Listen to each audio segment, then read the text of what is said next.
According to newly unsealed depositions in the ongoing lawsuit between Justin Baldoni and Blake Lively, Baldoni's own intimacy coordinator reportedly raised concerns about changes he was trying to add to the script.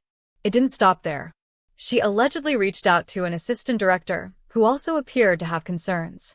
In Hollywood, where scripts evolve daily, this detail lands like a thunderclap. Why?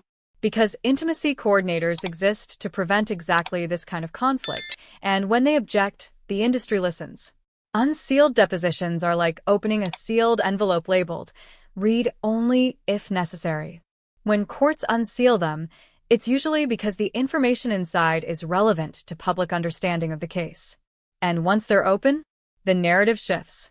In this case, the unsealed testimony reportedly points to internal objections, not from an outside critic, not from social media, but from a professional embedded in the production process. An intimacy coordinator flagging script additions isn't about creative disagreement.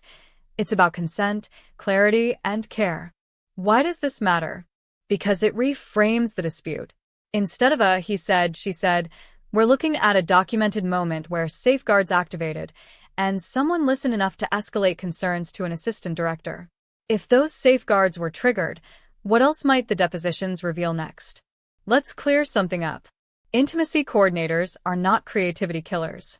They're more like air traffic controllers, ensuring everyone lands safely.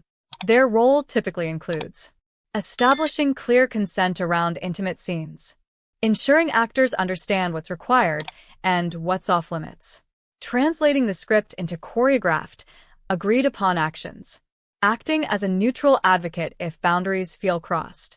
So, when an intimacy coordinator raises concerns about script additions, it suggests those changes may not have gone through the proper channels, or may have altered the nature of a scene in ways that required renewed consent. Yes, scripts change. All the time. But not all changes are equal. Adding a line of dialogue? Usually fine. Changing camera angles? Common. Altering the tone or actions of an intimate moment? That's a different category altogether. According to the unsealed depositions, the concern wasn't merely creative, it was procedural. The intimacy coordinator reportedly had issues with what was being added, enough to reach out to an assistant director. That step matters. It signals escalation. Why escalate? Because on a film set, escalation is the language of seriousness. Assistant directors are the operational backbone of a set. They manage schedules, logistics, and critically, communication. If an intimacy coordinator contacts an AD with concerns, it's often because the issue affects workflow, safety, or compliance. The depositions reportedly suggest the AD also appeared to have concerns. That's not a footnote. That's a chorus beginning to form. Hollywood is collaborative, but it's also hierarchical. Directors, producers, and stars wield influence. That's why systems like intimacy coordination were created, to balance power. When someone with creative authority proposes changes, it can be hard for others to say no, especially in the moment, under pressure with 100 people waiting. The presence of objections in the deposition suggests that someone did say, "This doesn't feel right." And that courage, quiet, professional, documented, may now be central to the case. Celebrity lawsuits come and go. Some feel like PR storms. Others fade quietly. This one feels different because it intersects with industry-wide reforms. If an intimacy coordinator raised concerns, and those concerns are now part of legal testimony, it suggests the system did activate. The unresolved question is, what happened next? And that's where curiosity pulls us forward.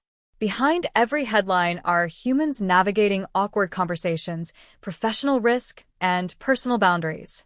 Intimacy coordinators often do invisible labor, having the uncomfortable talks so others don't have to.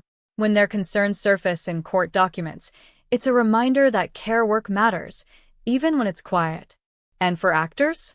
Knowing there's a paper trail of advocacy can be the difference between feeling alone and feeling protected. Regardless of how the lawsuit resolves, the implications are already rippling outward.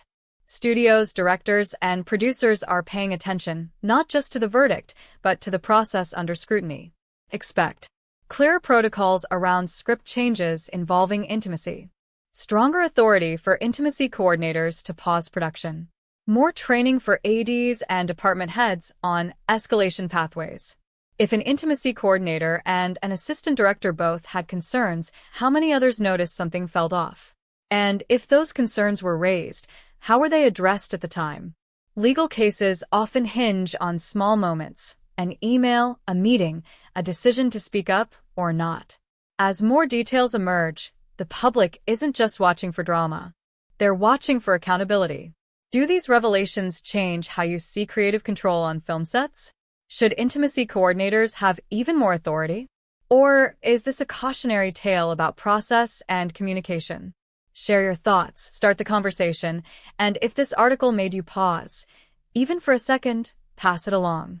Because the stories that shape industries often begin with one person saying, "I have a concern."